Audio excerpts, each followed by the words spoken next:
Medical रे बुलुची भालू आनंदपुर उपखंड पुराणा बांधवगड़ा प्राथमिक स्वास्थ्य केन्द्र परिसर में भालू बुलुची फल स्वास्थ्य केन्द्र परिसर में भयर वातावरण सृष्टि होईछि।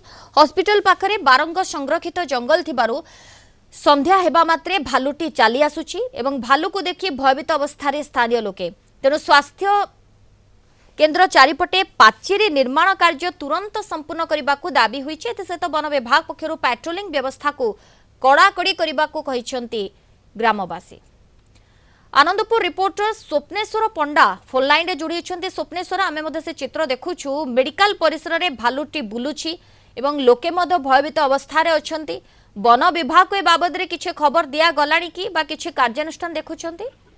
सोनाली जमती चित्र आमे देखुले कि देखुले ताकू नहीं कि जो हिंस्र भालू जंगली भालू जे गतकाली राति रे पचि जाइथिला गोटे स्वास्थ्य केन्द्र जमती अच्छी पुराणा बांधवगड़ा गाँव रे से स्वास्थ्य केन्द्र पचि जाइथिला जहाकू नहीं कि स्थानीय लोक समेत जो रोगी अछंती एवं तांकर जो लोक मान थिले से माने भयभीत होइथिले।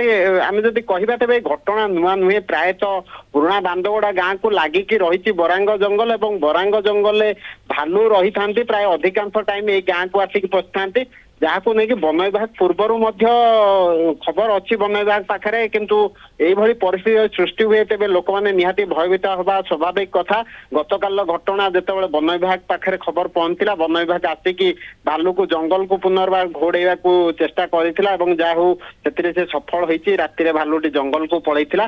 किंतु जो भली लोक मैंने अभियोग करुचंती जे स्वास्थ्य विभाग जमी मेडिकल रही से मेडिकल को चारिपटे यदि बाउंड्री कर दिया जाए तेबे हुए तो हिंस्र जंतु भालू ठारू आरंभ करके अन्य हिंस्र जंतु माने भीतर को पशि पारंते नहीं जेहेतु मेडिकल रही रोगी रही लोके भयभीत अवस्था रे अछन्ते। धन्यवाद स्वप्नेश्वर आपन को सूचना पाए।